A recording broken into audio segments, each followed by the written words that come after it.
मृगांका तो एक छोटे से कस्बे में रहने वाली एक सीधी सादी लड़की थी। वह दिखने में भी बहुत सुंदर थी। उसे बचपन से ही पढ़ाई लिखाई का बहुत शौक था और उसे पढ़ लिख कर डॉक्टर बनना था। पर गरीब परिस्थिति, दो बहनें और गांव में सिर्फ 12वीं तक स्कूल होने के कारण उसके लिए शहर जाना नामुमकिन था और उसे आगे पढ़ते बना ही नहीं। इसलिए उसके पिताजी ने उसके लिए लड़के देखना शुरू कर दिया। पास के गांव का सुनील 1 साल पहले ही इंजीनियरिंग पूरी करके एक कंपनी में जॉब पर लग गया था। अपनी बेटी की अगर इससे शादी हुई तो उसका जीवन सार्थक हो जाएगा। यह सोचकर मृगांका के पिताजी सुनील के घर वालों से बात कर ली और मृगांका भी एक सुशील संस्कारी लड़की होने के साथ साथ सुंदर भी थी, इसलिए सुनील के परिवार वालों ने भी हाँ कह दी। सुनील को भी मृगांका बहुत पसंद आई, पर मृगांका खुद इस शादी से खुश नहीं थी, क्योंकि उसे पढ़ लिख कर डॉक्टर जो बनना था, पर उसका इलाज भी तो कुछ नहीं था। वह अपने माँ बाप को मना भी करती तो क्या कहकर। दोनों की शादी खूब धूमधाम से हो गई। शादी के 1 महीने बाद सुनील मृगांका को अहमदाबाद ले गया। वहां महीने भर के अंदर ही उसके सामने सच आ गया। भोला भाला चेहरा लेकर घूमने वाले सुनील का एक अलग ही चेहरा देखने को मिला। वह मृगांका से बहुत लड़ता था, उसके साथ मारपीट करता था, क्योंकि उसे शराब पीने की लत थी। मृगांका जब भी इन चीजों का विरोध करती तो वह उसे मारता। मृगांका ने यह बात अपने माता पिता को भी बताई थी, पर उन्होंने उल्टा उसे ही यह कहकर चुप करा दिया कि गृहस्थी में लड़ाई झगड़े तो चलते ही रहते हैं और पत्नी को इस बात को बड़ी ना बनाकर समझ कर ले लेना चाहिए। बेचारी अपने माँ बाप की बात मानकर सब कुछ सहन करती रही। अब शादी को 1.5 साल हो गया था और अब वह माँ बनने वाली थी, पर सुनील के व्यवहार में रत्ती भर भी बदलाव नहीं आया था। उसे यह भी समझ नहीं थी कि उसने अब मृगांका के साथ कैसा व्यवहार करना चाहिए। एक दिन सुनील देर रात शराब पीकर आया। उसे ठीक से खड़ा भी नहीं हुआ जा रहा था और न ही ठीक से बोला जा रहा था।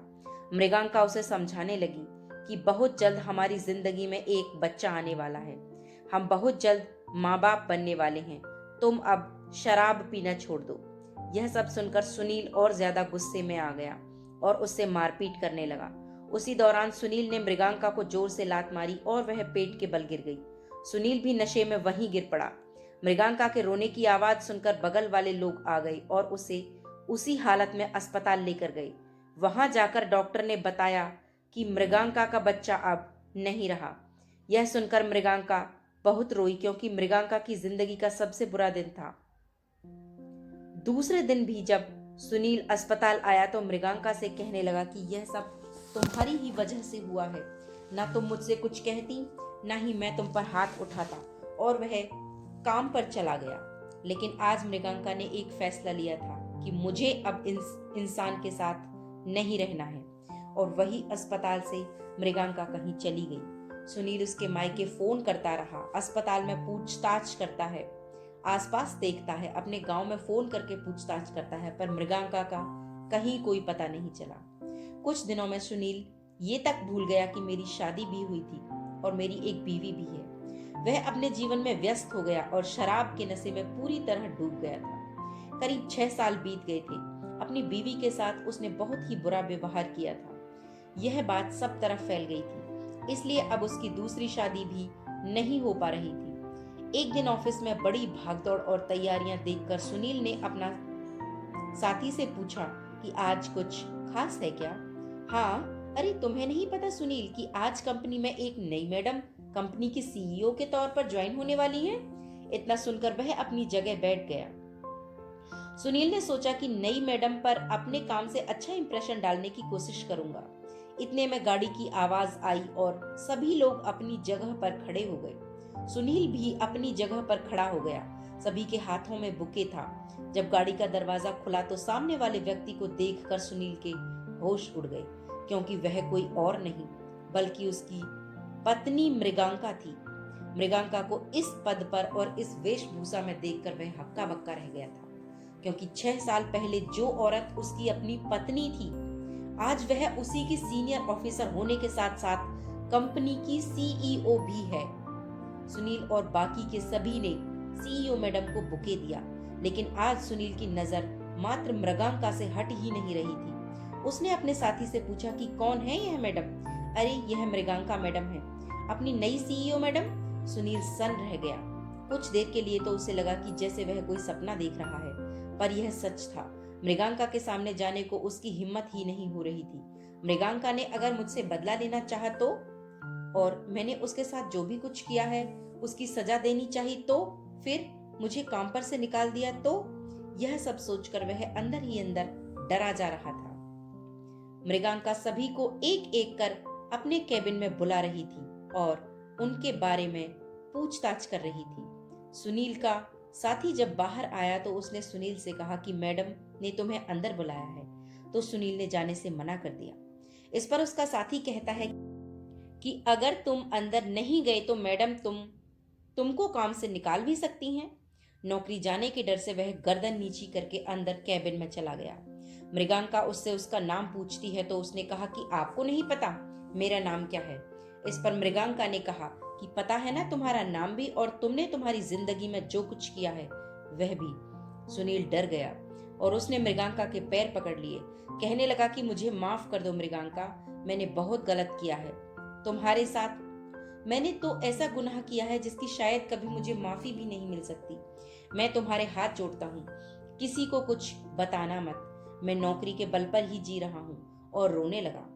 मृगांका ने कहा कि मिस्टर सुनील, पहले आप मेरे पैर छूड़िए और अपनी जगह पर जाइए। मृगांका की आवाज में आत्मविश्वास और निडरता देखकर वह डर गया। तुम्हें आज यही सवाल बार बार कचोट रहा है ना कि एक छोटे से गांव की 12वीं करी हुई लड़की कंपनी की सीईओ कैसे बन गई? सुनील की नजर जमीन की तरफ थी। जिस दिन तुम मुझे अस्पताल में छोड़कर चले गए और कहा कि वह सब मेरी वजह से ही हुआ है, उसी दिन मैंने मन बना लिया था कि ना तो तुम्हारे पास जाऊंगी और ना ही माँ बाप के पास, क्योंकि उन्होंने भी मेरा साथ नहीं दिया।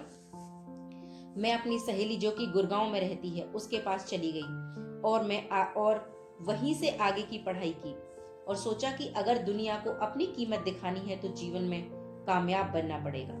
तभी इस दुनिया को पता चलेगा और सही मायने में पुरुषों को पता चलेगा कि औरत क्या होती है और क्या कर सकती है और उसके साथ कैसा व्यवहार करना चाहिए। स्त्री शक्ति क्या होती है यह तभी पता चलेगा। मैंने अपनी पढ़ाई पूरी की, खूब मेहनत की और आज मैं इस मुकाम पर पहुंची कि मैंने जानबूझकर इस कंपनी को ज्वाइन किया है, क्योंकि मुझे तुम्हें दिखाना था कि तुमने मेरे साथ जो कुछ किया आगे से ऐसा कभी किसी के साथ करने की हिम्मत भी नहीं करोगे। सुनील गर्दन नीची करके सब सुन रहा था। उसकी आंखों में आंसू थे। उसने मृगांका की तरफ देखना था पर उसकी हिम्मत नहीं हो रही थी। मृगांका आगे बोली, समझ आ गया अब मैंने जो कुछ कहा। अब चुपचाप बाहर जाओ और अपना काम करो। और यह बात हमेशा ध्यान में रखना, अब मैं तुम्हारी पत्नी नहीं हूं और हम दोनों में कोई रिश्ता नहीं है। जल्द ही मैं तुमसे कानूनी तौर पर अलग हो जाऊंगी। सुनील गर्दन हिलाकर बाहर आ गया और सीधे कंपनी के बाहर आकर एक कोने में रोने लगा। मृगांका को आज इस बात की तसल्ली थी कि उसने जो कुछ सपना देखा था और ठाना था वह आज पूरा कर लिया। सुनील को उस दिन समझ आया कि उसकी गलतियों के कारण उसने कितना कुछ खो दिया है। वह फिर से मृगांका को अपना बनाना चाहता था, लेकिन अब बहुत बहुत बहुत देर हो चुकी थी। कहानी सुनने के लिए आपका बहुत बहुत आभार। धन्यवाद।